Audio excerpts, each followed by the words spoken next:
Hello everyone, आप लोगों का फिर से एक बार स्वागत है मेरे यूट्यूब चैनल पे। आज हम लोग देखने वाले हैं लोक विकास और पर्यावरण, जो पीपल डेवलपमेंट इन्वायरमेंट यूनिट से। आज का हमारा जो टॉपिक रहेगा मेनली रहेगा ओजोन पे। इसमें हम लोग देखेंगे ओजोन होता क्या है, ओजोन डिप्लीशन, ओजोन परत की क्षरण के बारे में समझेंगे, है ना, ओजोन लेयर को समझेंगे। और साथ ही साथ इसमें देखिए, जैसे आप यहाँ पर लिखे हैं मैंने, ओजोन परत को इस वीडियो लेक्चर में समझने वाले हैं। और इसमें क्या देखेंगे, ओजोन लेयर, ओजोन गैस का निर्माण का प्रोसेस देखेंगे, फॉर्मेशन ऑफ ओजोन गैस कैसे बनता है, ओजोन गैस का विघटन को देखेंगे, depletion of ozone gas, Vienna convention को भी समझेंगे, मॉन्ट्रियल प्रोटोकॉल को भी समझेंगे और किगाली समझौता करके ये इन तीनों चीज़ों को भी देखेंगे। साथ ही साथ इसमें हम इंपॉर्टेंट एमसीक्यू करने वाले आज के ओवरऑल पूरे वीडियो लेक्चर में। तो ये पूरा वीडियो लेक्चर ओजोन पे है ना। ओजोन के से रिलेटेड आपको एक क्वेश्चन देखने को जरूर मिलता है, चाहे कोई भी एग्जाम दे आप, चाहे सीजी सेट की एग्जाम दे, अदर स्टेट का सेट एग्जाम दे, या फिर यूजीसी नेट एग्जाम दे, या फिर कॉम्पिटेटिव एग्जाम भी देते हैं, तो आपको ओजोन से एक क्वेश्चन देखने को जरूर मिलता है। अगर इन्वायरमेंट की हम बात करते हैं तो आज वीडियो लेक्चर में हम इन सब टॉपिक को एक एक करके डील करने वाले हैं। चलिए फिर स्टार्ट करते हैं। सबसे पहले समझते हैं ओजोन है क्या चीज़। तो देखिए यहाँ पर, है ना, यहाँ पर लिखा है ओजोन।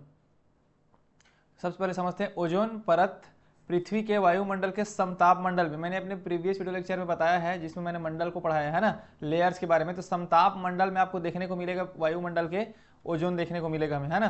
प्राकृतिक ओजोन गैस की एक मेखला है, मेखला है मतलब एक परत है जो सूर्य द्वारा उत्सर्जित हानिकारक पराबैंगनी किरणों से रक्षा करता है। तो जो अगर हम एक, ये हमारे लिए मान ले पृथ्वी है ये, तो इसके ऊपर हमारा क्या है, एक होता है स्ट्रेटोस्फेयर या फिर ट्रोपोस्फेयर, जिसे क्षोभ मंडल बोलते हैं। उसके ऊपर आता है स्ट्रेटोस्फेयर जो कि समताप मंडल, ये क्षोभ मंडल है ना। ये ऊपर में क्या है, समताप मंडल। तो इस समताप मंडल के निचले वाले हिस्से में ही आपको क्या मिलेगा, ओजोन गैस के एक परत देखने को मिलेगा, जो क्या करता है, सूर्य से जो भी पराबैंगनी किरणें आती है सूर्य से, है ना, जो पराबैंगनी किरणें मतलब अल्ट्रावायलेट रेडिएशन जो पृथ्वी पर आती है, उससे हमें ये रक्षा प्रदान करता है। अगर ये डायरेक्टली, अगर ये ना रहे, ये ओजोन लेयर ना रहे, अगर ये डायरेक्टली पृथ्वी पर पहुंचे तो हमें क्या होगा, हमारे बॉडी के लिए सही नहीं होगा, शरीर के लिए सही नहीं होगा।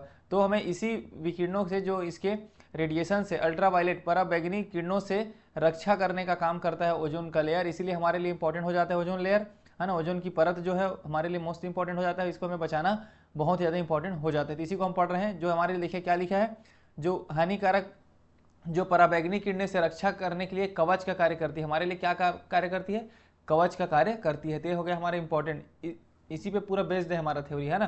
तो ओजोन या ट्राई ऑक्सीजन, ओजोन को कैसे बोलेंगे, अगर केमिस्ट्री लैंग्वेज में देखें तो O3, O3 क्या आपका ओजोन है, ठीक है। अगर O2 हम बोलते हैं तो क्या बोलते हैं, O2 मतलब ऑक्सीजन गैस होता है ना, और O3 है मतलब वो ओजोन है, ठीक।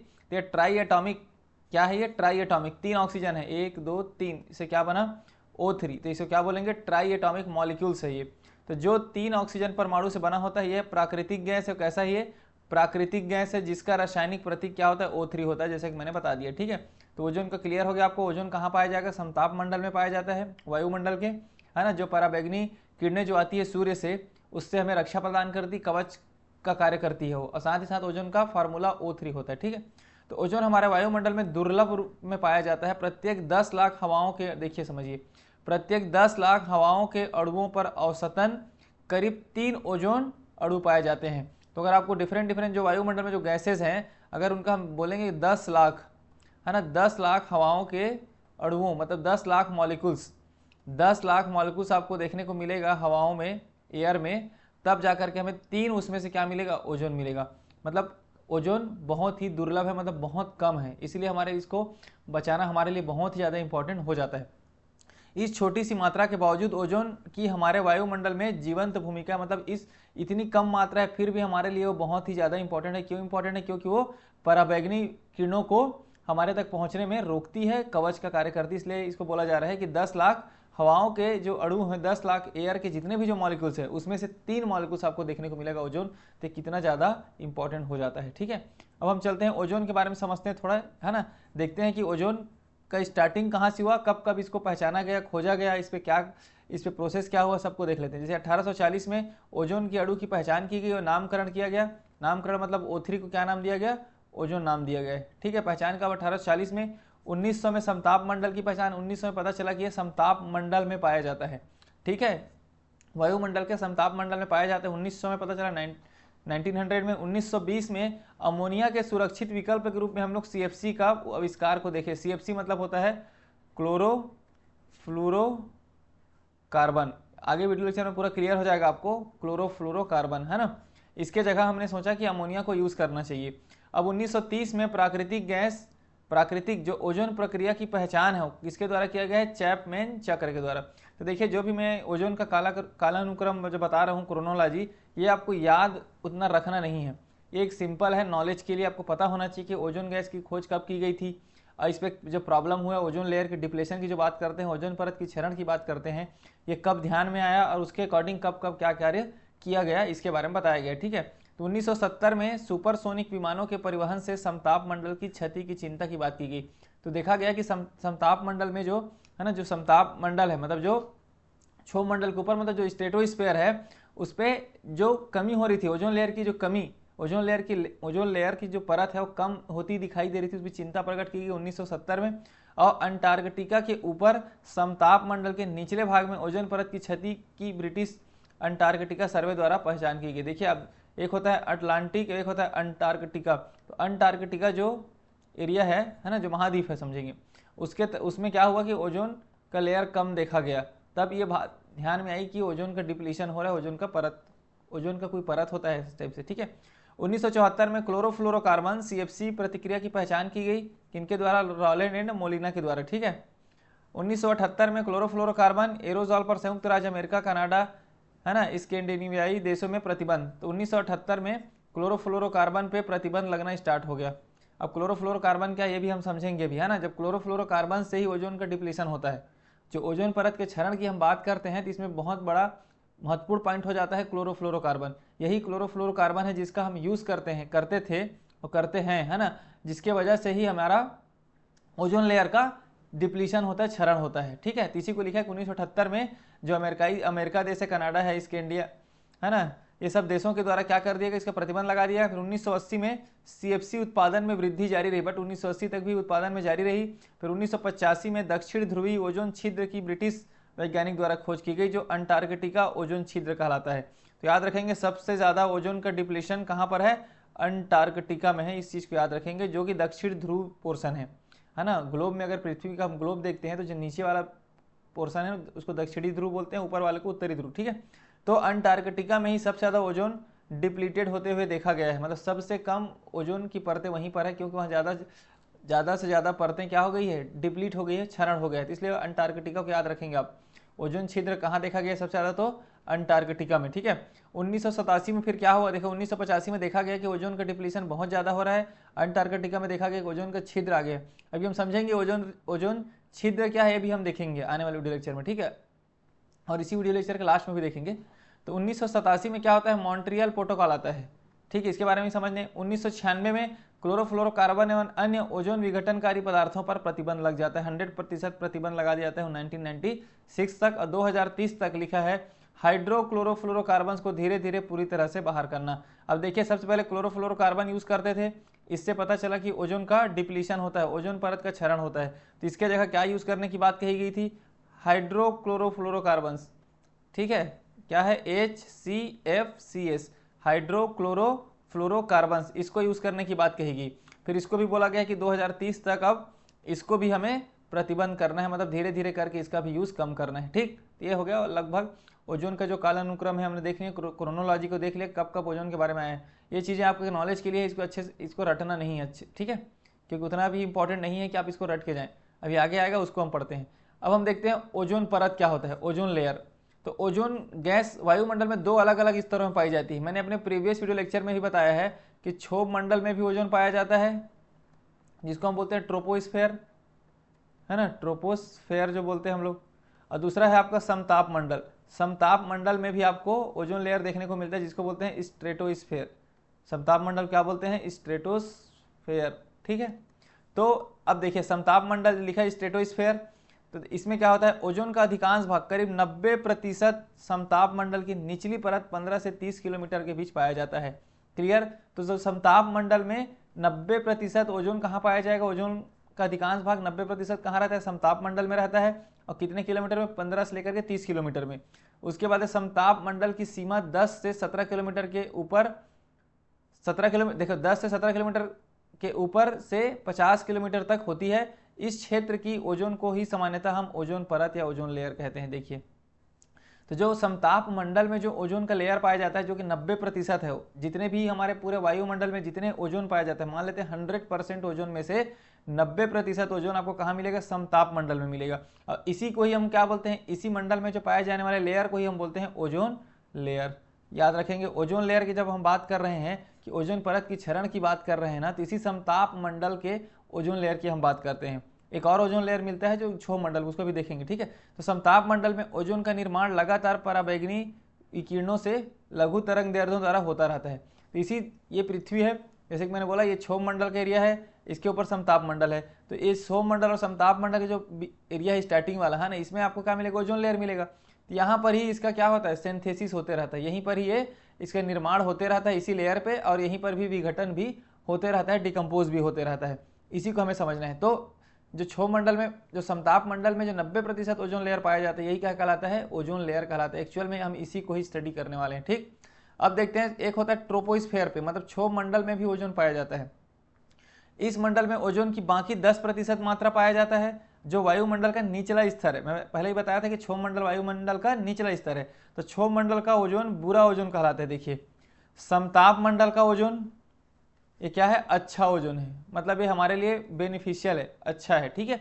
लेकिन इस क्षोभ मंडल की बात करते हैं तो यहाँ पर का जो ओजोन है O3 जो है ना, क्या है? O3 जो है यहाँ पर, इसको क्या बोले? बुरा ओजोन कहा जाता है। क्यों बुरा कहा जाता है?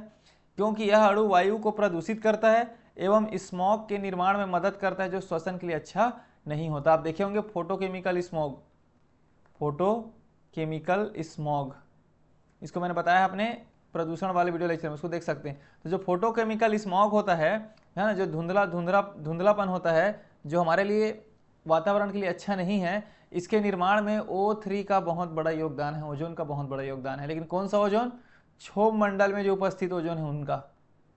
क्षोभ मंडल में जो भी ओजोन, जो 10% ओजोन कहाँ है? क्षोभ मंडल की निचली परत में ना, यही क्या करता है? फोटोकेमिकल स्मॉग का निर्माण करता है। इसीलिए इसको बुरा ओजोन कहा गया है, मतलब इसको बैड ओजोन कहा गया है। इस चीज को याद रखेंगे। लेकिन समताप मंडल का जो ओजोन जो 90% है, वो गुड है, मतलब अच्छा है। रीजन क्या है? क्योंकि ये पराबैंगनी किरणों से हमें रक्षा करता है। तो ये चीज को आप याद रखेंगे। क्वेश्चन पूछा जा सकता है कि ओजोन लेयर एक्चुअली में कहाँ पर है? जो मेन ओजोन लेयर की हम बात करते हैं तो समताप मंडल में है, और जो क्षोभ मंडल में 10% जो ओजोन की मात्रा पाई जाती है, वो फोटोकेमिकल स्मॉग बनाने में यूज हो जाता है, मतलब वो अच्छा नहीं है, वो वायु को प्रदूषित करता है और निर्माण मदद करता है, जो श्वसन के लिए अच्छा नहीं होता है। अगर फोटोकेमिकल स्मॉग बन रहा है, मतलब वो श्वसन के लिए एक प्रॉब्लम है। ये हो गया ओजोन लेयर कहाँ पाई जाती है, क्लियर हो गया। अब हम चलते हैं ओजोन लेयर के निर्माण कैसा होता है। देखिए, ओजोन लेयर मतलब ओजोन गैस। देखिए, अगर हम ओजोन लेयर बोल रहे हैं, है ना, ओजोन लेयर कैसे बनेगा? ओजोन लेयर ओजोन गैस से बनेगा। जितने भी आप ओजोन के O3 के जो मॉलिक्यूल्स के जो, देखिए O3 भी क्या है? ओजोन भी क्या है? गैस है। इस चीज को भी याद रखना है। ओजोन कोई सॉलिड नहीं है ना लिक्विड नहीं है। O3 क्या है? गैस है, गैस। तो जितने भी ओजोन के मॉलिक्यूल्स रहेंगे, जब बहुत सारे ओजोन के मॉलिक्यूल्स एक जगह इकट्ठा हो गए तो यही क्या बन जाता है? यही बन जाता है आपका लेयर। यही क्या बन जाता है? लेयर, ठीक है। तो ओजोन के जो मॉलिक्यूल है, ओजोन के जो मॉलिक्यूल है O3 आपस में कनेक्ट होकर के या फिर एक जगह एक लेयर बना करके निर्माण कर लेता है। इसलिए हम क्या पढ़ेंगे यहाँ पर? ओजोन गैस का निर्माण, कि O3 का निर्माण होता कैसे है। क्योंकि O3 जितने ज़्यादा O3 होंगे वही तो ओजोन लेयर कहलाएगा। तो देखिए, तो ऑक्सीजन अणुओं के सौर प्रकाश की पराबैंगनी किरणों के साथ अभिक्रिया से ओजोन का निर्माण होता है। देखिए, किसकी? ऑक्सीजन, समझेंगे इसको भी, है ना। देखिए यहाँ पर ऑक्सीजन लिखा है, यहाँ पर O2 के रिएक्शन किससे हो रहा है? सौर प्रकाश। फोटॉन क्या है? फोटॉन आपका होता है एनर्जी का वैल्यू, है ना। एनर्जी जो आ रहा है सौर ऊर्जा को, उसको हम फोटॉन से डिनोट करते हैं। तो फोटॉन क्या है? फोटॉन का अगर वैल्यू देखेंगे तो h होता है, अगर मैथमेटिकल केमिस्ट्री में लिखते हैं तो क्या है? देखिए, ऑक्सीजन मॉलिक्यूल है, इसमें हमने क्या दिया? सौर एनर्जी दिया, मतलब h डाला। तो ये क्या होता है? ये दो ऑक्सीजन के अलग अलग मॉलिक्यूल्स में टूट जाता है। इसको ऐसे भी समझ सकते हैं, है ना। इसको देखिए ऐसा समझ लीजिए, ऑक्सीजन के दो अलग अलग मॉलिक्यूल में ये टूट गया, क्लियर। अब यही एक जो अलग अलग मॉलिक्यूल जो टूटा है, यही फिर से ऑक्सीजन के साथ, और देखिए अब ऑक्सीजन कहाँ पर है बोलेंगे तो ऑक्सीजन पूरे वायुमंडल में है। तो जो पूरे वायुमंडल में जो ऑक्सीजन है वो सूर्य का जो प्रकाश आता है ना, सौर ऊर्जा, सौर प्रकाश से पराबैंगनी किरणों से ही रिएक्शंस करके ऑक्सीजन अपने अलग अलग ऑक्सीजन मॉलिक्यूल में टूट जाता है। अब फिर ये ऑक्सीजन मॉलिक्यूल जो ऑक्सीजन है वायुमंडल में, इसी टूटे हुए ऑक्सीजन के साथ रिएक्शन करता है और क्या बन जाता है, O2 प्लस O3 का निर्माण कर देता है। क्लियर है ये? तो ओजोन का निर्माण हुआ कैसे? ऑक्सीजन से। जो ऑक्सीजन के मॉलिक्यूल है सूर्य प्रकाश की उपस्थिति में मॉलिक्यूल में टूटता है, अपने सिंगल एटम में टूट जाता है, दो अलग अलग ऑक्सीजन एटम में, और फिर और जो ऑक्सीजन मॉलिक्यूल जो वातावरण में रखा हुआ है इसी सिंगल टूटा हुआ ऑक्सीजन मॉलिक्यूल से रिएक्शंस करता है और क्या बना लेता है, O3। तो ये हो गया O3 का निर्माण। तो ऐसा ही निर्माण प्रक्रिया आपको समताप मंडल के जो निचली स्तर है 15 से लेकर जो मैं बोला था 30 किलोमीटर है ना, उसी बीच में ये प्रोसेस बार बार होते रहता है और इसी प्रोसेस को होने की वजह से आपको वहां पर क्या दिखता है, ओजोन का लेयर दिखता है, ओजोन का एक परत दिखाई देती है। यही इसका क्या है, ओजोन गैस का निर्माण का प्रक्रिया है। ओजोन गैस बन गया तो उससे ओजोन लेयर तो हम बन ही जाता है। ठीक है, तो इस चीज को याद रखना है। मतलब ये कैसा हो रहा है, ये प्राकृतिक हो रहा है, इसको हमारे द्वारा सिंथेसिस नहीं किया जा रहा है, इसको प्राकृतिक रूप से वो अपने आप ऑक्सीजन सूर्य प्रकाश की उपस्थिति में ओजोन लेयर का निर्माण कर रही है। तो इस चीज को भी याद रखेंगे, ओजोन का निर्माण कैसे हो रहा है, तो प्राकृतिक रूप से हो रहा है। ठीक, लेकिन इसका विघटन हमारे द्वारा होता है ना, टूटता भी हमारे, विघटन प्राकृतिक रूप से भी होता है और मानव मैन मेड मतलब मनुष्यों के द्वारा भी या फिर हमारे जो क्रियाकलापों के द्वारा ओजोन लेयर का डिप्लीशन होता है, इसको हम समझते हैं। अब हम देखते हैं ओजोन गैस का विघटन कैसे होता है, टूटता कैसे, डिप्लीशन। डिप्लीशन मतलब होता है विघटन, ठीक है, ऑफ ओजोन गैस। तो देखिए ओजोन गैस एक अस्थिर गैस है। सबसे पहले क्या है, अस्थिर है ये, जिसका एक तरफ निर्माण तो दूसरी तरफ विघटन का कार्य होते रहता है। अब वायुमंडल की बात करें, प्राकृतिक रूप से ओजोन का निर्माण भी हो रहा है, ऊपर हमने देखा ओजोन प्रक्रिया का निर्माण कैसे करते हैं हम लोग, और एक तरफ क्या होता है, ओजोन अपने आप में वो टूटता भी रहता है, ओजोन टूटता भी रहता है प्राकृतिक रूप से, उसको देख लेते हैं। तो यही है एक निरंतर होने वाली प्रक्रिया, ठीक है। तो ओजोन का क्षरण एवं विनाश दो प्रक्रियाओं से होता है, एक होता है प्राकृतिक और दूसरा मानवजनित। तो प्राकृतिक में कैसे होगा, देखिए पराबैंगनी सौर विकिरणों द्वारा भी ओजोन का विनाश होता है। अभी देखिए हमने सबसे पहले ऊपर में क्या देखा, O2, इस पे पड़ा सौर प्रकाश hmu लिख देते हैं, सूर्य का प्रकाश मतलब सौर प्रकाश पड़ा इस पे है ना, पराबैंगनी किरणें। तो क्या बना, ये ऑक्सीजन और ऑक्सीजन में टूट गया, यही फिर ऑक्सीजन आया अपना और जो वायुमंडल में ऑक्सीजन से रिएक्शन करके क्या बना लिया, O3। ये तो हो गया सिंथेसिस प्रोसेस। लेकिन फिर यही O3 जो बना हुआ O3 है ना, इसी लाइट के प्रेजेंस में है ना, पराबैंगनी किरणों के वजह से ही जब ज़्यादा, क्योंकि देखिए पराबैंगनी की जो किरणें होती है उसका एक वेवलेंथ होता है, तो अगर एक मिनिमम रेंज का वेवलेंथ है तो उस रेंज में सिंथेसिस होगा, लेकिन उससे ज़्यादा हो रहा है कि उससे कम हो रहा है जो भी है ना, तो उसके अकॉर्डिंग क्या होता है, टूटता भी है। मान लेते हैं ये पराबैंगनी किरणें की रेंज है ना, कुछ भी 260 से लेकर के 290 नैनोमीटर ऐसा कुछ, तो इसमें से कुछ में इतने पोर्शन में अगर रेडिएशन आ रहा है, इस वेवलेंथ का रेडिएशन आ रहा है तो सिंथेसिस हो रहा है, इधर के रेडिएशन का आ रहा है तो ये टूट रहा है, डिप्लीशन हो रहा है। ये एक रफली मैंने यहाँ पे वैल्यू लिया है, बट प्रोसेस आप समझें कि वेवलेंथ के जो एनर्जी जो भी सूर्य प्रकाश जो आता है उसके वेवलेंथ पे डिपेंड करता है कि कितने वेवलेंथ का है उसके हिसाब से सिंथेसिस होता है, और कितने वेवलेंथ का है उसके हिसाब से वो आपका डिप्लीशन होता है। तो इसीलिए लिखा है कि O3 का डिप्लीशन, O3 का विघटन भी एक प्राकृतिक रूप से होता है, जो प्रकाश के पराबैंगनी सौर विकिरण इस पर पड़ती है तो ये फिर से ये O2 प्लस ऑक्सीजन में ही टूट जाता है, जिससे वो सिंथेसिस हुआ था उसी में वापस वो टूट जाता है। तो यह हो गया प्राकृतिक रूप से इसका विघटन जो प्रकृति के द्वारा होता है। अगर ये प्रक्रिया, अगर ये सिंथेसिस हो रहा है और ये टूट रहा है तो ये इससे कोई प्रॉब्लम नहीं, ये जो प्रकृति में जैसा चल रहा है वही चीज़ है ना, इससे हमें कोई लॉस नहीं है। लेकिन होता यह है कि मानव जनित जो प्रक्रिया मैन मेड प्रोसेस है ये नहीं होना चाहिए, इसको हमें रोकना है, क्योंकि हम प्राकृतिक रूप से जो हो रहा है उसको हम नहीं रोक सकते, वो चलता ही रहेगा, क्योंकि उसमें सिंथेसिस भी हो रहा है और टूट भी रहा है। तो अपन एक दूसरे को क्या करता है, बैलेंस कर लेता है। प्राकृतिक रूप से जो भी क्रियाएं होती है वो आपस में एक दूसरे को बैलेंस कर लेती है। लेकिन हमें मानव जनित जो प्रक्रिया है, जो मैन मेड प्रोसेस है, जिनके द्वारा ओजोन लेयर का डिप्लीशन होता है, ओजोन लेयर का क्षरण होता है, वो हमारे लिए इंपॉर्टेंट होता है, इसको हमें कम करना है। तो मानव जनित प्रक्रिया जिसके कारण वायुमंडल में क्लोरीन, ब्रोमीन आदि परमाणुओं का उत्सर्जन होता है, वे ओजोन का विनाश का कारण बनते हैं। तो क्या है, ब्रोमीन और क्लोरीन, इन टाइप के आपको एलिमेंट देखने को मिलता है जो हमारे द्वारा ही उत्सर्जित किया जाता है। हमारे द्वारा जो अलग अलग मशीन यूज़ करते हैं, चाहे रेफ्रिजरेटर या फिर एयर कंडीशनर जिसको AC बोलेंगे, है ना, इन सब में ये सब यूज़ होता है, ब्रोमीन, क्लोरीन, ये सब। तो इन सब की वजह से ही ओजोन का डिप्लीशन होता है। इसी को हम डिटेल में पढ़ेंगे, रिएक्शंस के साथ देखने वाले हैं कि कैसे ओजोन परत का क्षरण होता है, कैसे डिप्लीशन होता है, ठीक है, जो हमारे मानव मैन मेड प्रोसेस, मानव जनित प्रक्रिया। इसको समझने से पहले है ना हम देख लेते हैं कि ओजोन का स्रोत कहाँ कहाँ है। देखिए रेफ्रिजरेटर या एयर कंडीशनर में प्रशीतक के रूप में, मतलब जिसमें रेफ्रिजरेटर हो गया, आपका एयर कंडीशनर हो गया, इसमें जो कूलेंट होता है, जो कूल करने के लिए जो हम यूज़ करते हैं ना, उसी में हम लोग क्लोरोफ्लोरोकार्बन का यूज़ करते हैं। क्लोरोफ्लोरोकार्बन या फिर हाइड्रोक्लोरोफ्लोरोकार्बन, सबको देखेंगे अभी। तो ये सब क्या है, ओजोन लेयर को डिप्लीशन करने का सोर्स है। ओजोन लेयर की क्षरण होने का मेन रीजन क्या है, इन सब चीज़ों में हम लोग जो यूज़ करते हैं। प्रोपेलेंट में के एरोसॉल स्प्रे में भी यूज़ करते हैं, इसमें भी कुछ केमिकल्स निकलता है जो जा करके, है ना, क्या करता है देखिए।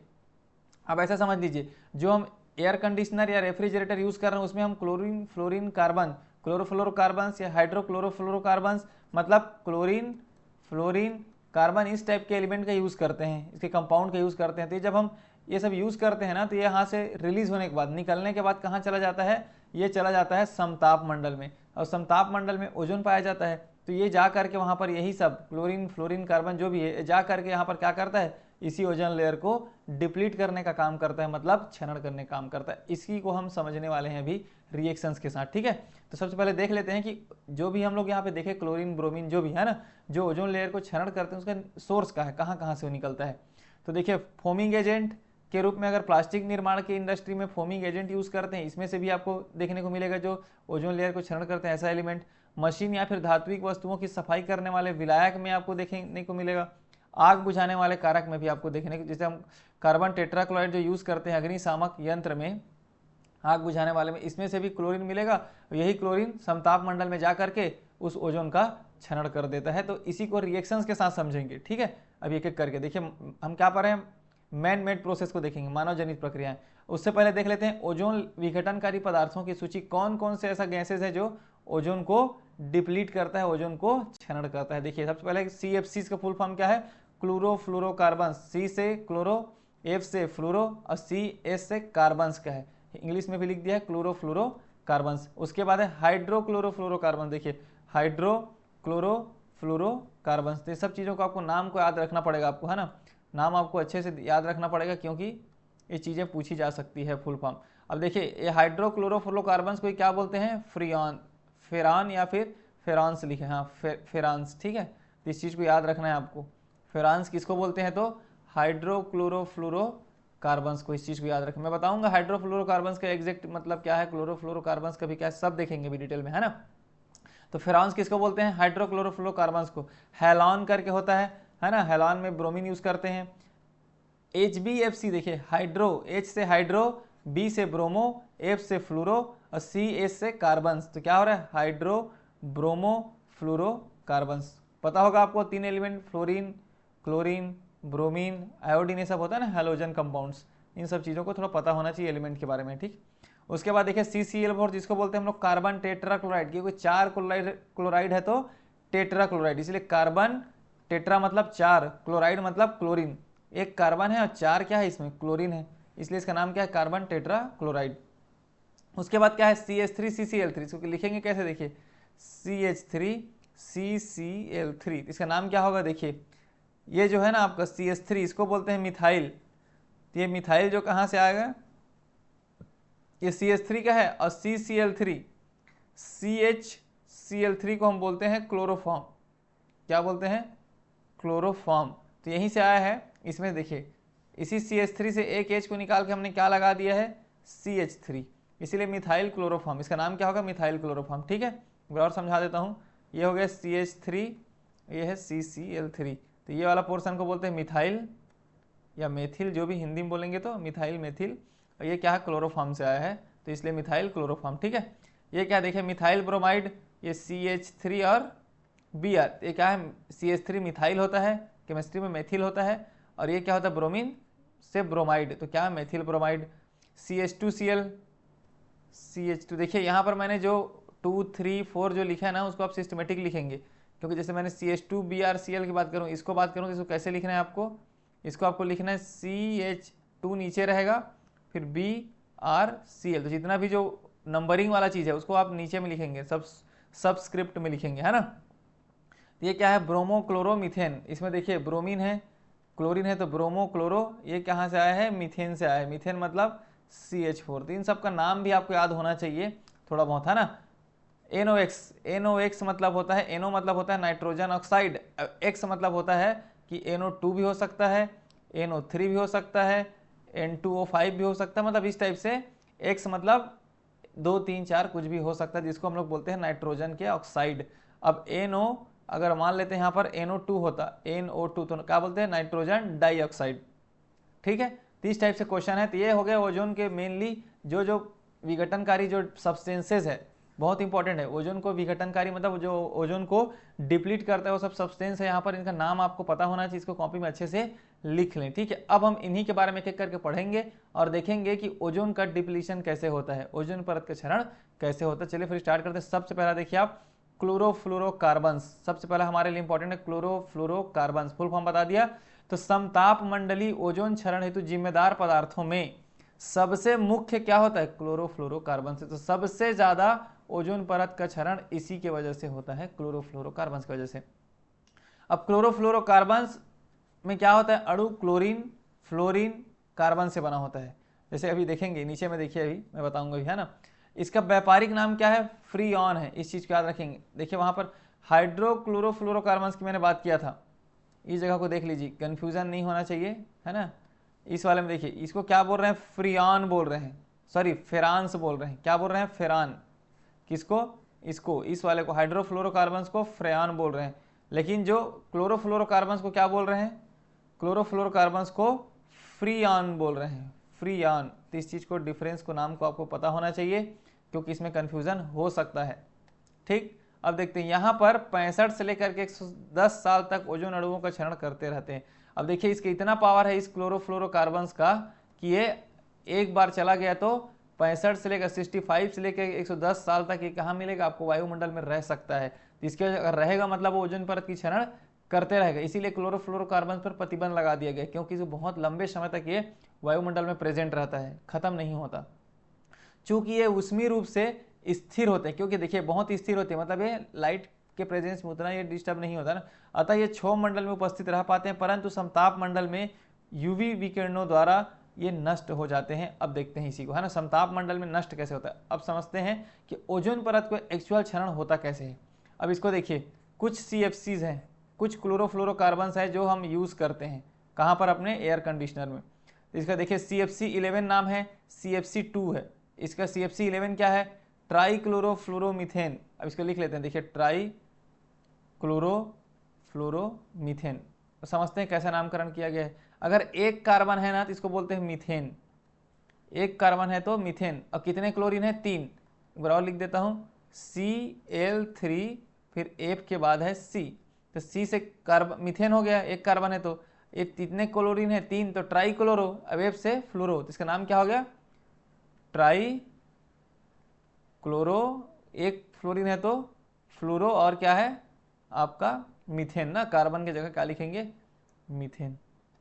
ठीक है, वैसी क्या है, डाई क्लोरो डाई फ्लोरो, मतलब डाई क्लोरो मतलब 2 क्लोरीन और 2 फ्लोरीन, डाई क्लोरो डाई फ्लोरो मीथेन। ठीक है, इसमें क्या है, ट्राई क्लोरो, एक फ्लोरो तो ट्राई क्लोरो फ्लोरो मीथेन। इसमें क्या है, डाई क्लोरो डाई फ्लोरो। अब देखिए कैसे होता है, मैं बता दूं आपको, कार्बन जो होता है ना वो 4 बॉन्ड बनाता है, इस चीज को याद रखें। कार्बन जो है 4 बॉन्ड बनाता है। जैसे इस वाले में देखूंगा तो कार्बन, एक फ्लोरीन, 3 क्लोरीन जुड़ा है इससे। इस वाले में देखूं तो एक कार्बन, 2 फ्लोरीन और 2 क्लोरीन से जुड़ा है। तो इस टाइप से ये कंपाउंड को लिखा जाता है केमिस्ट्री में। क्लियर है ये चीजें। अब इसी को देख लें, हम देखते हैं कि इसके बेस पे कैसे ये क्षरण का काम करता है। ठीक है, इसको मैं मिटा रहा हूं अभी यहाँ पर। अब हम इसको आगे का प्रोसेस देखते हैं। तो ये देखिए, तो मैंने स्ट्रक्चर को बना दिया इसका। तो आपको क्या करना है, आपको स्ट्रक्चर आपको लिखने आना चाहिए। मैं पूरा लिख देता हूँ इसको अच्छे से। अब देख लीजिए इसको, है ना। तो इसका स्ट्रक्चर क्या है, 11 वाले का, इसका स्ट्रक्चर है Cl3FC, है ना, FC है ये कार्बन। और इसका क्या होगा 12 वाले का, इसका क्या है Cl2F2C। ठीक है, अब देखिए, अभी ओजोन परत में चला गया, ओजोन मंडल में चला गया, तो यहाँ पे क्या हो रहा है देखिए। सबसे पहले ऊपर का देख रहे हैं हम, एक को देखेंगे एग्जाम्पल में, Cl3FC है। इस पर क्या होगा, अल्ट्रा वायलेट लाइट पड़ेगा, है ना, यूवी विजिबल जो रेडिएशन है इस पर भी पड़ेगा। अगर ओजोन मंडल पे पहुंच गया तो जो सूर्य से जो यूवी विजिबल रेडिएशन आ रहा है, पराबैंगनी किरणें आ रही है, इस पर पड़ा। जब इस पर पड़ता है ना तो एक क्लोरीन अलग हो जाता है इससे, रिएक्शन से। तो एक क्लोरीन अलग हो गया, बचा कितना, 2 क्लोरीन बचा, एक फ्लोरीन बचा और एक कार्बन बचा।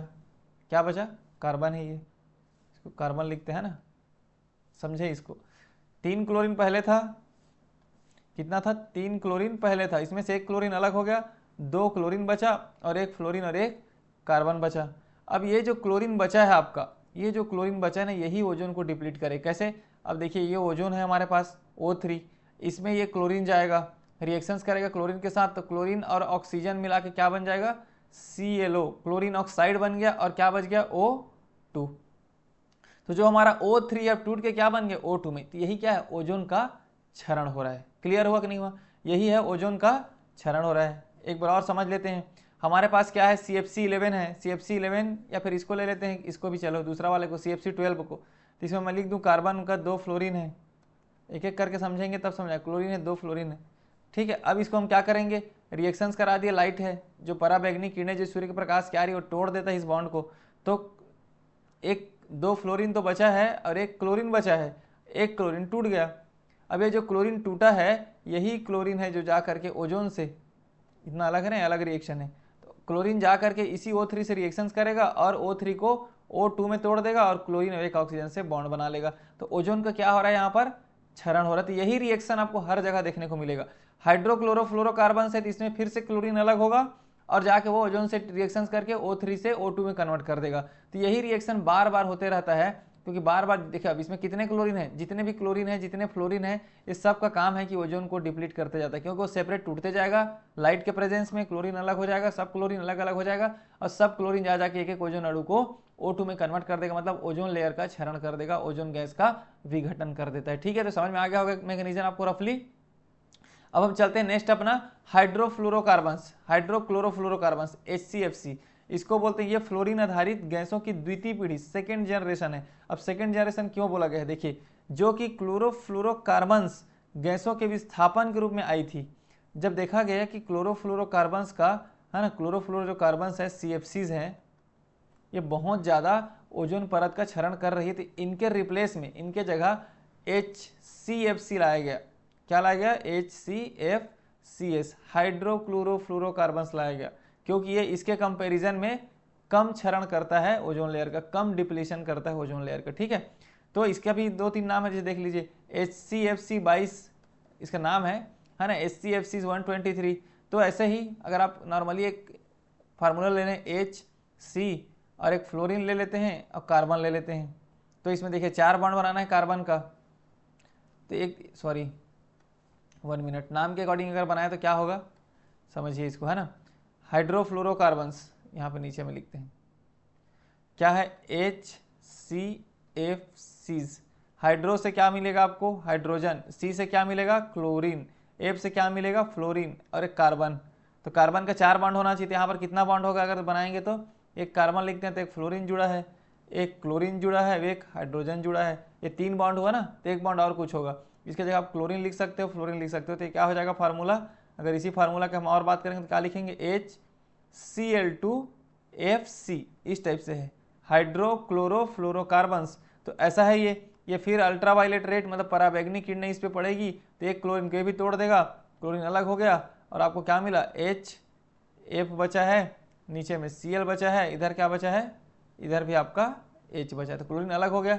यही क्लोरीन फिर O3 से रिएक्शंस करेगा और आपका O2 में टूट जाएगा और ऑक्सीजन अलग हो जाएगा। तो यही प्रोसेस आपको जहाँ कहीं पे क्लोरीन, फ्लोरीन, ब्रोमीन नाम दिखा, वो क्या करता है, इसी प्रोसेस को बढ़ा देता है कि वो जा करके खुद अलग हो जाता है लाइट के प्रेजेंस में, समताप मंडल में जा करके, और वही जो अलग हुआ है वो ओजोन लेयर को डिप्लीशन करते जाता है। तो यही प्रोसेस आपको बार बार देखने को मिलता है, जिससे ओजोन का क्षरण होता है। ठीक है, इसीलिए देखिए सभी में क्लोरीन, फ्लोरीन, ब्रोमीन, ये सब नाम देखने को मिलेगा।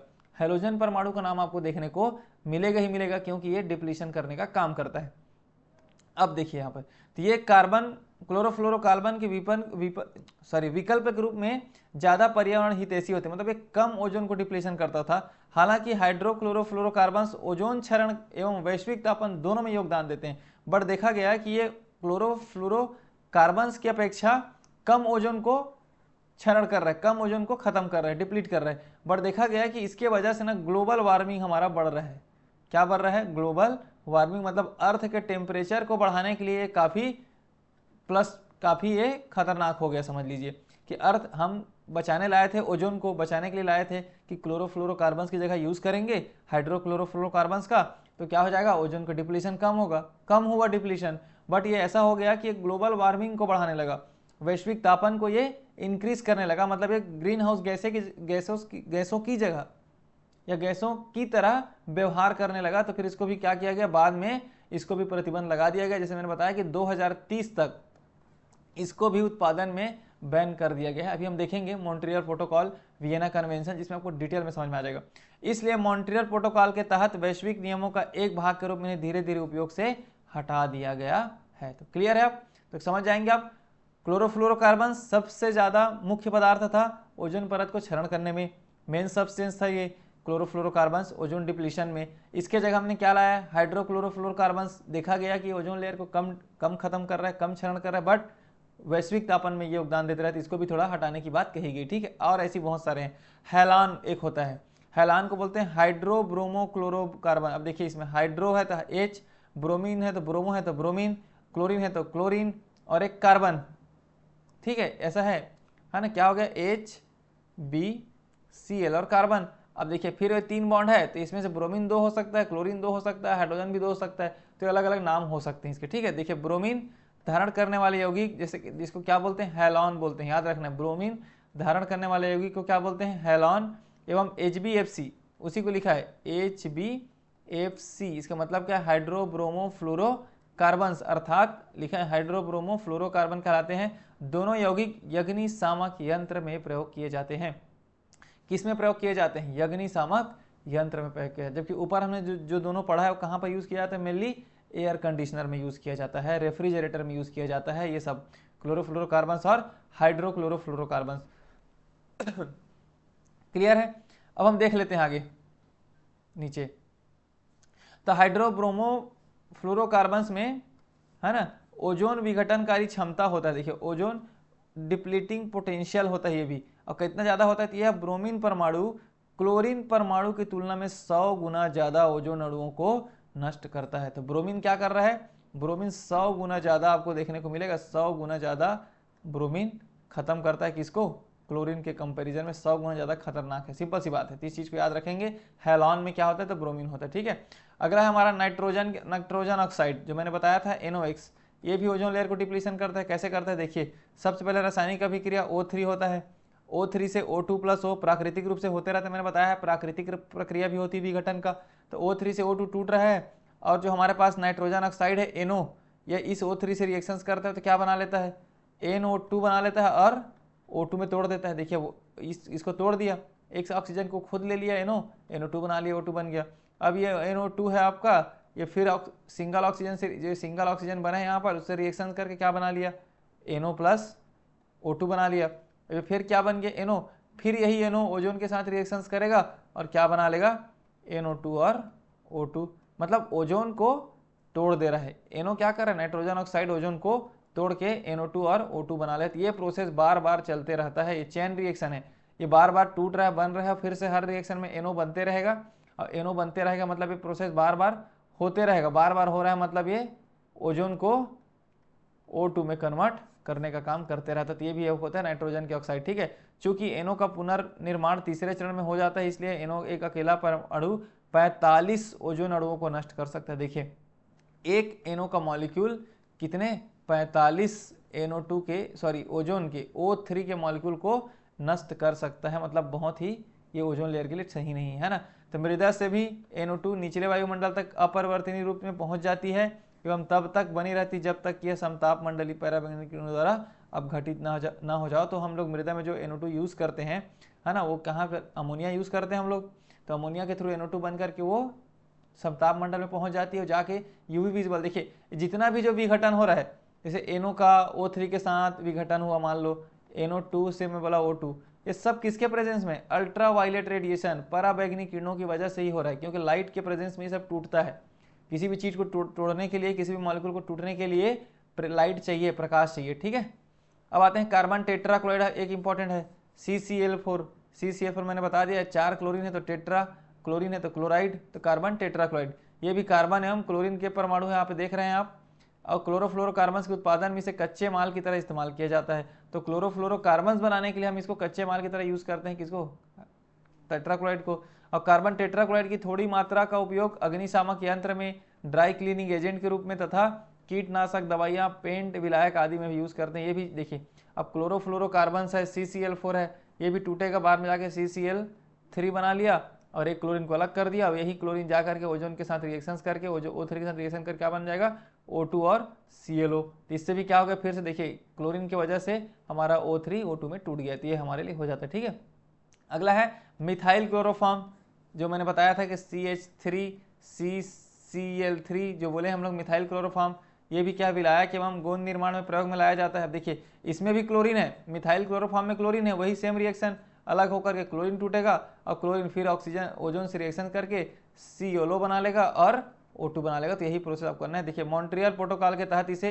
1 जनवरी 1986 से विकसित देशों ने प्रतिबंध कर दिया है। तो इसको मिथाइल क्लोरोफॉर्म को 1986 से ही विकसित देशों ने, डेवलप्ड कंट्री के द्वारा इसको प्रतिबंध कर दिया गया है। नॉर्मल हमें जानकारी चाहिए।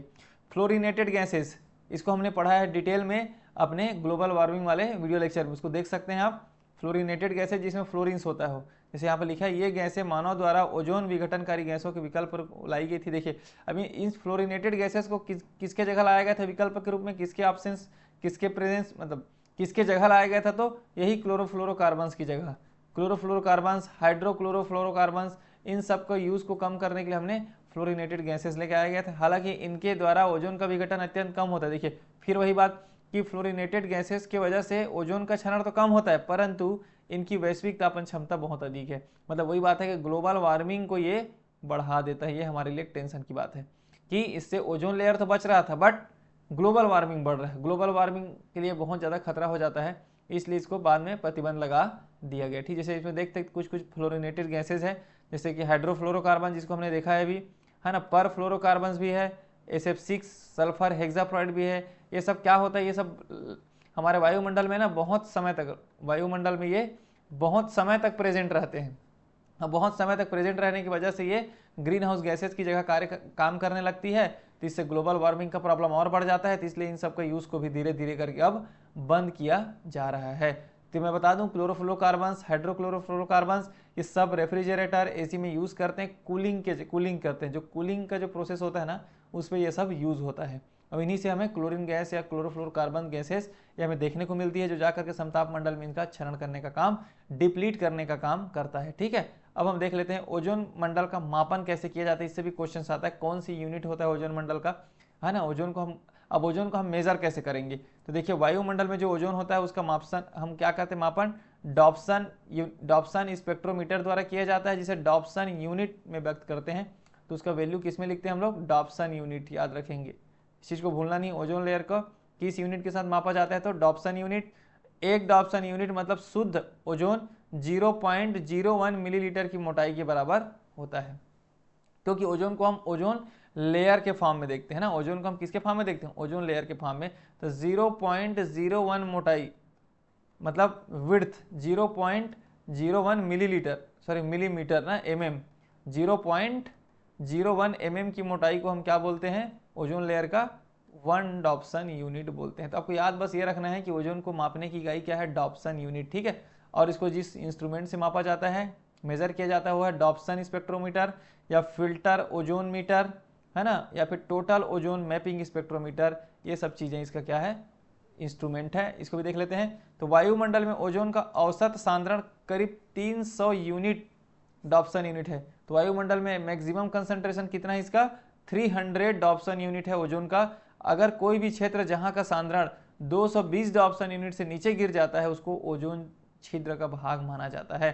ठीक है, होना कितना चाहिए, 300 डॉप्सन यूनिट, लेकिन जहां कहीं भी 220 से कम हुआ मतलब वहां पर ओजोन छिद्र माना जाता है। समझ में आ गया आपको, ओजोन छिद्र मतलब कोई ऐसा छिद्र है नहीं हो, वो क्या है, एक लेयर का कम होना है।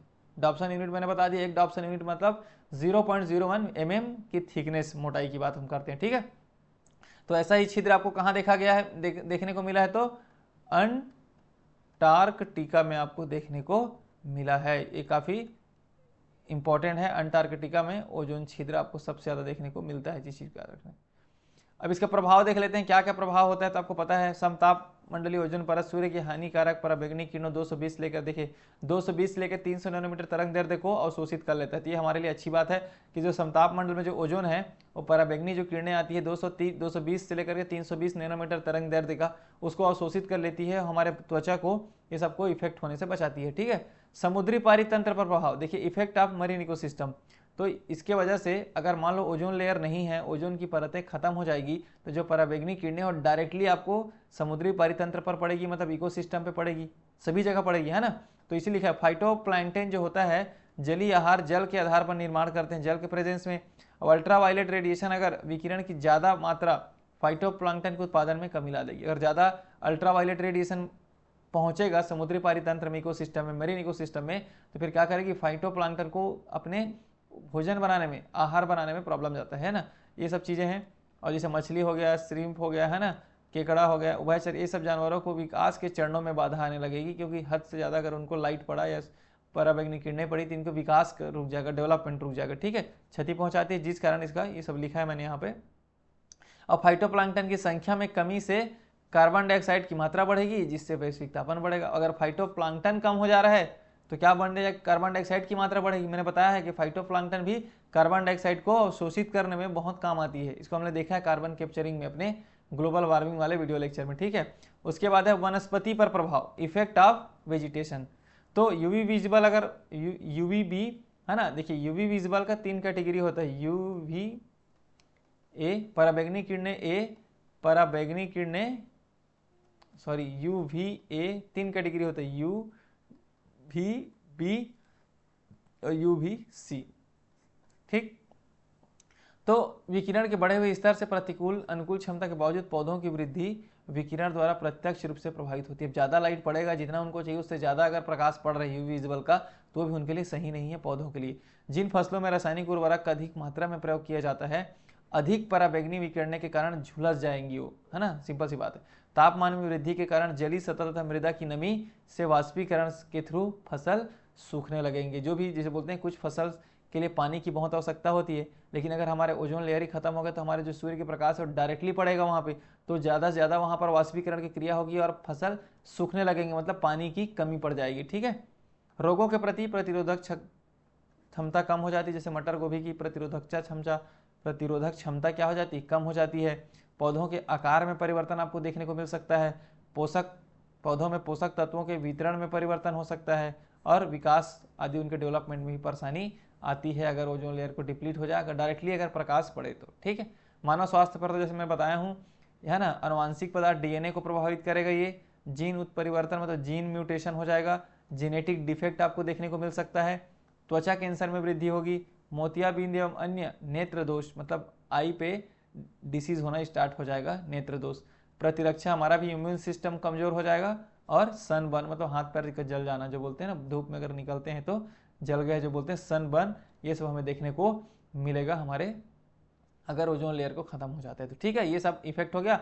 अब हम देख लेते हैं ओजोन लेयर को नियंत्रण हेतु अंतर्राष्ट्रीय प्रयास। ये हमारे लिए इंपॉर्टेंट है, क्योंकि इससे क्वेश्चंस आपको देखने को मिलता है। मॉन्ट्रियल प्रोटोकॉल क्या होता है, कब लागू हुआ, भारत देश के द्वारा कब साइन किया गया, इस चीज़ को थोड़ा डिटेल में देख लेते हैं। ठीक है, अंतर्राष्ट्रीय प्रयास कौन सा है, तो देखिए 1970 से 1980 के दशक में अंतर्राष्ट्रीय समुदाय की ओजोन विघटनकारी पदार्थों, ओजोन डिप्लीशन सब्सटेंसेज, मतलब वही जो क्लोरोफ्लोरोकार्बन, हाइड्रोक्लोरोफ्लोरोकार्बन, जितने हम लोगों ने पढ़ा, जो सब्सटेंस है जो ओजोन को डिप्लीशन करता है, विघटन करता है, को ओजोन परत को हानि पहुंचाने की प्रवृत्ति के लिए चिंता बढ़ गई। 1970-80 में पता चला कि ओजोन का परत क्षरण हो रहा है, ओजोन का परत का, है ना, ये सब यूज़ करने की वजह से, तो इसको फिर चिंता बढ़ाई गई। उसके बाद फिर अलग अलग कन्वेंशन किया गया, उसी में से एक था वियना कन्वेंशन, वियना सम्मेलन। ये है ऑस्ट्रिया, देश का नाम क्या है, ऑस्ट्रिया की राजधानी है वियना।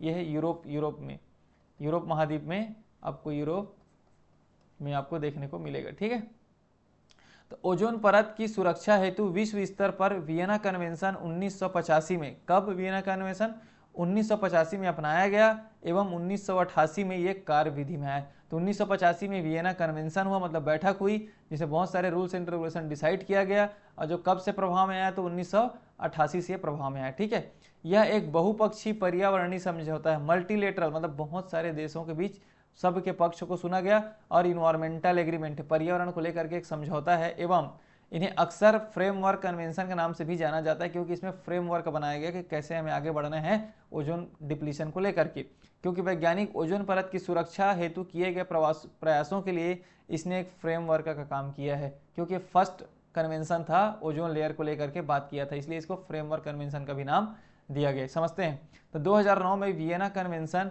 सार्वभौमिक यूनिवर्सल रेटिफिकेशन को प्राप्त करने वाला पहला कन्वेंशन बन गया। 2009 में सभी देशों के द्वारा इसको सत्यापित कर दिया गया, मतलब मान लिया गया। ठीक है, अब देख लेते हैं। तो वियना कन्वेंशन के अंतर्गत क्लोरोफ्लोरोकार्बन्स के उपयोग में कमी लाने हेतु किसी के लिए कोई बाध्यकारी नियम नहीं था, इस चीज को याद रखेंगे।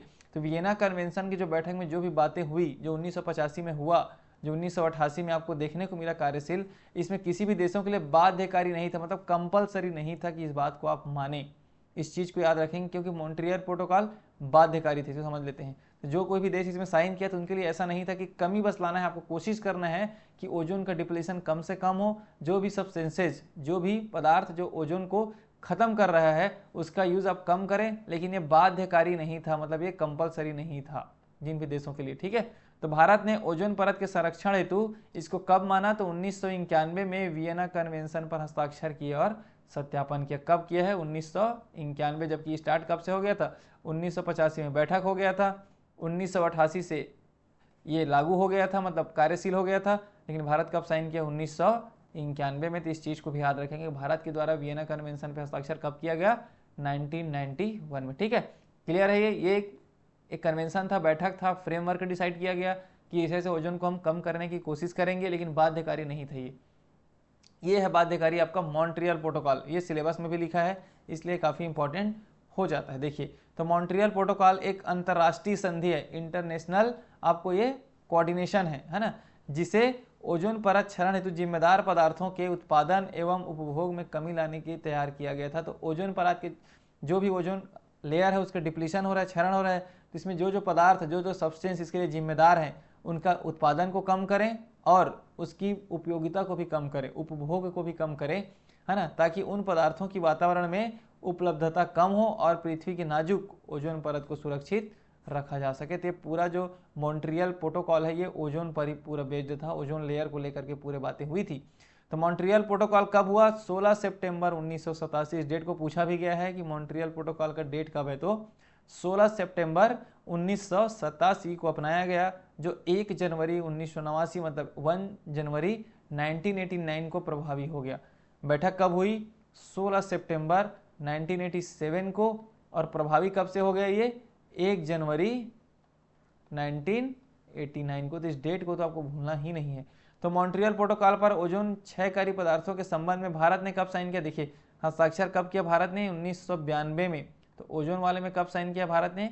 1992 में। इस चीज को भी नहीं भूलना है। तो भारत ने कोपेनहेगन, मॉन्ट्रियल एंड बीजिंग संशोधन सबको सत्यापित कर दिया। फिर देखिए, हर साल अलग अलग कन्वेंशन होते रहता है ना, पूरे देश के सभी इन्वायरमेंटलिस्ट जो भी हैं, इन्वायरमेंट से संबंधित जो प्रमुख है, वो जाकर के वहाँ मिलते हैं और हर साल एक कन्वेंशन होता है, जैसे कोपेनहेगन, अब मॉन्ट्रियल का बीजिंग में, ये सब होते रहता है, भारत उसको सत्यापित करता है। तो आप याद रखेंगे, मॉन्ट्रियल प्रोटोकॉल को जो 1987 में जो लागू हुआ था, जो 1989 में प्रभावशील हुआ, कार्यशील हुआ, उसको भारत ने 1992 में हस्ताक्षर किया है। ठीक है, यह समझौते यूनाइटेड नेशन संयुक्त राष्ट्र पर्यावरण कार्यक्रम ने प्रमुख भूमिका निभाई थी। इन सबको हम अलग से पढ़ेंगे, यूनेप क्या होता है, इन सब से क्वेश्चन आता है, जिसको हम सेपरेटली पढ़ेंगे अंतर्राष्ट्रीय संगठन के बारे में रिलेटेड टू इन्वायरमेंट में, है ना। इसका फुल फॉर्म में बता देता हूँ, United nation environment programme.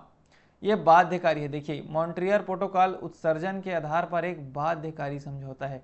Vienna convention बाध्यकारी नहीं था, कंपलसरी नहीं था सब देश को मानना, लेकिन इसको बाध्यकारी है, आपको कम करना ही करना है, आपको बंद करना है, क्लोरोफ्लोरोकार्बन का यूज करना बंद करना है। तो ये बाध्यकारी थी, इस चीज को भी अच्छे से आप याद रखेंगे।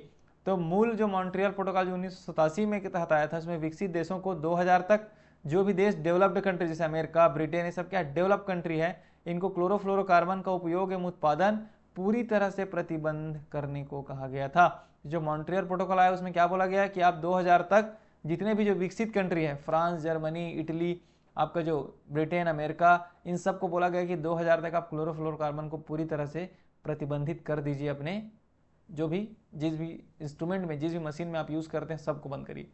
विकासशील देश जैसे भारत आता है, डेवलपिंग कंट्री जो विकास अभी कर रहा है, देशों को क्लोरोफ्लोरोकार्बन के उत्पादन एवं उपभोग के लिए 2010 तक का टाइम दिया गया है। उनको 2000 तक टाइम दिया गया विकसित को, इनको 2010 तक कहा गया कि आपको 2010 तक आपको क्या करना है, बंद कर देना है इसके यूज़ को, ठीक है।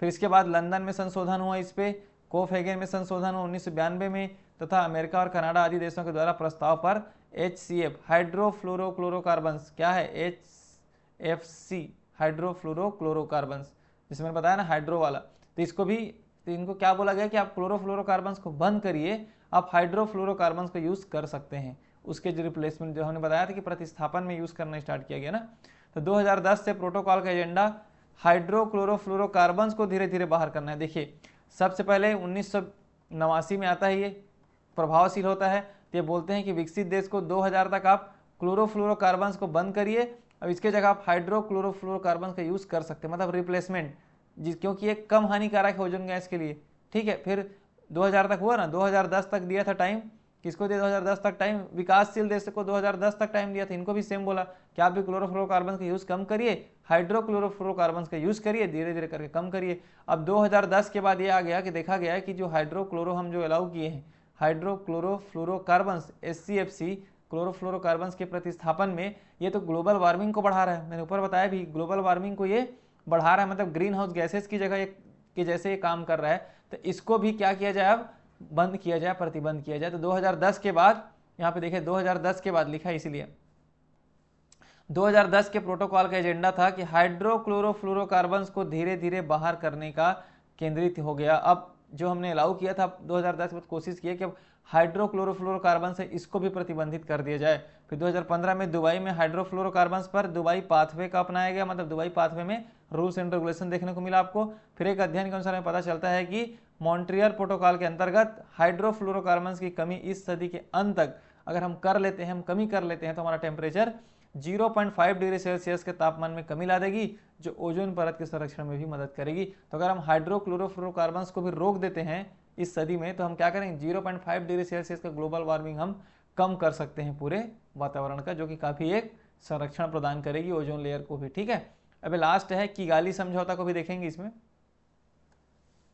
किगाली समझौते क्या है, रवांडा, एक कंट्री है रवांडा के किगाली में अक्टूबर 2016 में COP28, COP मतलब होता है कॉन्फ्रेंस ऑफ पार्टी 28, मतलब 28वां मीटिंग में 197 देशों ने हाइड्रोफ्लोरोकार्बन श्रेणी के ग्रीन हाउस गैसों के उत्सर्जन को कम करने के लिए एक ऐतिहासिक समझौता किया, ठीक है। किसके लिए, यहाँ पे देखिए क्या है, हाइड्रोफ्लोरोकार्बन, मैंने बोला ना हाइड्रोफ्लोरोकार्बन्स को अब रोकने का टारगेट रखना है।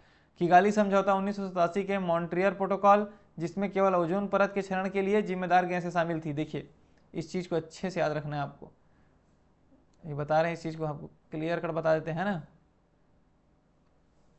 जो 1987 में क्या हुआ था, 1987 में आपको मॉन्ट्रियल प्रोटोकॉल हुआ था, जिसमें क्या हुआ था, ओजोन के लिए बात किया गया था, ओजोन लेयर को रोकना है।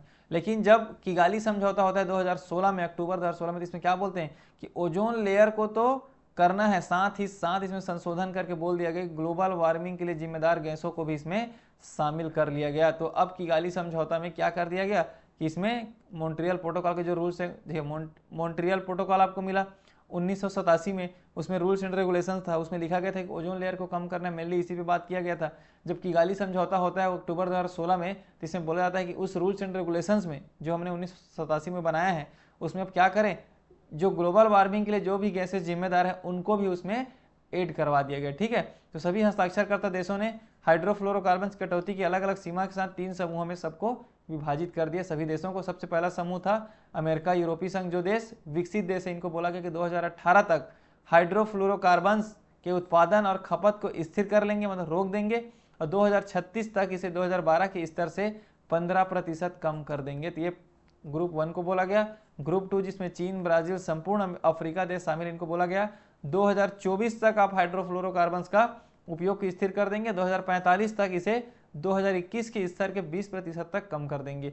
तीसरा समूह जिसमें भारत है, भारत, पाकिस्तान, ईरान, सऊदी अरब, ठीक है, इसमें तीसरा समूह भारत है, इसको बोला गया कि 2028 तक आपको हाइड्रोफ्लोरोकार्बन्स के उपयोग को खत्म कर देना है, और 2047 तक इसे 2025 के स्तर के 15% तक कम कर देंगे। तो ये सब चीज़ आपको याद नहीं रखना है ना, कितना कितना बोला गया परसेंटेज आपको याद रखना है कि सबसे पहले होता है वियना कन्वेंशन। वियना कन्वेंशन में नॉर्मल फ्रेमवर्क डिसाइड किया जाता है, रूल्स एंड रेगुलेशन डिसाइड किया जाता है। मॉन्ट्रियल प्रोटोकॉल आता है तो रूल्स बन जाता है, मान के चलिए रूल बनता है कि ओजोन को कैसे कैसे क्लोरोफ्लोरोकार्बन्स की जगह हम हाइड्रोक्लोरोकार्बन्स का यूज़ करेंगे। इस चीज़ को भूलना नहीं है, क्लोरोफ्लोरोकार्बन्स की जगह प्रतिस्थापन में क्या यूज़ करना है, हाइड्रोक्लोरोफ्लोरोकार्बन्स, है ना। इसके बारे में बात किया गया, फिर बाद में इसको चेंज किया गया कि अब नहीं 2010 के बाद इसको भी हमें बंद करना है। फिर आता है आपका, अब भारत कब साइन किया गया है, कब आया है, ये सबको तो याद रखना ही रखना है आपको अच्छे से, है ना। उसके बाद किगाली समझौता आता है। किगाली समझौता में ओजोन के साथ भी बहुत सारे ग्लोबल वार्मिंग के गैसेस को भी इसमें शामिल कर दिया जाता है, जिसमें मेनली हाइड्रोफ्लोरोकार्बन गैसेस है। ये बहुत ही ज़्यादा इंपॉर्टेंट हो जाता है ओजोन लेयर को डिप्लीशन को लेकर के। तो इस पॉइंट को आप शॉर्ट नोट्स के फॉर्म में लिख लें। अब हम कुछ ऑब्जेक्टिव देख लेते हैं इन्हीं सब चीज़ से, ये बहुत इंपॉर्टेंट है। तो मॉन्ट्रियल प्रोटोकॉल के संबंध में निम्नलिखित में से कौन सा कथन पर विचार कीजिए। देखिए इसमें क्या पूछा क्वेश्चन, देखिए उपरोक्त में से असत्य कथन को पहचाने। यह ओजोन विघटनकारी एवं वैश्विक तापन के लिए जिम्मेदार सभी पदार्थों के उत्सर्जन पर क्रमशः रोक लगाने हेतु एक बाध्यकारी अंतर्राष्ट्रीय संधि था। तो देखिए अंतर्राष्ट्रीय संधि था, मैंने बताया है मॉन्ट्रियल प्रोटोकॉल बाध्यकारी भी था, लेकिन यहाँ पर देखिए ओजोन विघटनकारी एक लिखा है, दूसरा वैश्विक तापन लिख दिया है, ग्लोबल वार्मिंग की बात की गई थी। बल्कि मॉन्ट्रियल प्रोटोकॉल में मैंने साफ साफ बताया कि ओजोन के विघटनकारी की बात कही गई है, बस जो सब्सटेंस ओजोन लेयर को डिप्लीट करता है, ओजोन लेयर का क्षरण करता है, उसके बारे में बात किया गया था मॉन्ट्रियल प्रोटोकॉल में। इसमें ग्लोबल वार्मिंग के बारे में बात नहीं किया गया। ग्लोबल वार्मिंग में कब किया गया है, किगाली समझौता में। तो ये वाला लाइन हमारा गलत हो जाता है, क्योंकि इसमें सिर्फ लिखना था ओजोन विघटनकारी, जो कि गलत बात है। इसे 1987 में अपनाया गया, सही बात है, 16 सितंबर 1987 में आया वो, और 1989 से प्रभावी हुआ हमने देखा है। इसके परिणाम स्वरूप क्लोरोफ्लोरोकार्बन के उत्सर्जन में उल्लेखनीय कमी दर्ज की गई, सही बात है ना। मॉन्ट्रियल प्रोटोकॉल के रूल्स एंड रेगुलेशन को फॉलो किए हैं बहुत सारे देशों ने, इसके वजह से आपको क्लोरोफ्लोरोकार्बन के उत्पादन में कमी देखने को मिली है। और भारत ने इसे 1992 में हस्ताक्षर किया, ये भी सही है। तो हमारा आंसर क्या होगा, असत्य कथन को पूछा है तो पहला वाला ही क्या है हमारा, असत्य कथन है। तो इसका आंसर होगा केवल एक, क्या होगा, केवल एक। अगर सत्य पूछा रहता तो 2 3 4 सत्य है, एक क्या हमारा असत्य है, रॉन्ग है और राइट है, ठीक है। ओजोन परत कहाँ पाया जाता है, आपको पता है समताप मंडल, मैंने बताया है डिटेल में, समताप मंडल हो गया। लास्ट में देखते हैं ओजोन विघटनकारी क्षमता के आधार पर पदार्थों का सही क्रम चुने। तो जो जो भी हम सब्सटेंसेस हमने पढ़ा, जो जो हम लोगों ने देखा कि कौन कौन से चीजें हैं जो ओजोन लेयर को डिप्लीट करता है, क्षरण करता है, उनका एक क्रम होता है कि सबसे ज्यादा कौन करता है, सबसे कम कौन करता है। तो आंसर क्या होगा, मैंने बताया था कि क्लोरोफ्लोरोकार्बन जो होता है क्लोरोफ्लोरोकार्बन्स HCFC सबसे ज़्यादा करते हैं, हाईएस्ट है। उसके बाद हेलॉन्स है, हेलॉन्स में क्या होता है, ब्रोमीन, क्या होता है, ब्रोमीन वाला। उसके बाद है मिथाइल ब्रोमीथेन, और लास्ट में आपको हाइड्रोक्लोरोफ्लोरोकार्बन्स HCFCS, है ना, क्योंकि इसी क्लोरोफ्लोरोकार्बन्स के प्रतिस्थापन में आपको लाया गया था हाइड्रोक्लोरोफ्लोरोकार्बन्स। ये सबसे लास्ट, इस चीज़ को याद रखना है आपको, इस चीज़ को अच्छे से याद रखें, इससे क्वेश्चंस पूछा जा सकता है, ठीक है। तो उम्मीद करता हूँ ओजोन लेयर्स रिलेटेड आपको हर एक चीज़ मैंने यहाँ पर एक्सप्लेन कर दिया है। जो भी डाउट्स है आपको लगभग क्लियर हो चुका होगा कि ओजोन लेयर का निर्माण कैसे होता है, ओजोन लेयर का विघटन कैसे होता है, प्रभाव को मैंने बता दिया। ओजोन लेयर के लिए जो जो कंपाउंड जो होते हैं ना क्लोरोफ्लोरोकार्बन से, कहाँ से निकलता है, सोर्सेस क्या है, मुख्य उपयोग मैंने बता दिया। और साथ ही साथ इसके पूरा डिटेल में हम लोगों ने प्रक्रिया, रासायनिक क्रिया के साथ हम लोगों ने देख लिया। MCQ भी हमने सॉल्व कर लिया, इससे आपको बहुत आसानी होगी समझने में, मददगार होगा आपको एग्जाम को लेकर के, है ना। तो उम्मीद करता हूँ वीडियो अच्छा लगा हो, चैनल को सब्सक्राइब कर देना, वीडियो को लाइक कर देना, अपने दोस्तों में शेयर कर देना। मिलते हैं एक नए वीडियो लेक्चर में नए टॉपिक के साथ, तब तक के लिए थैंक यू।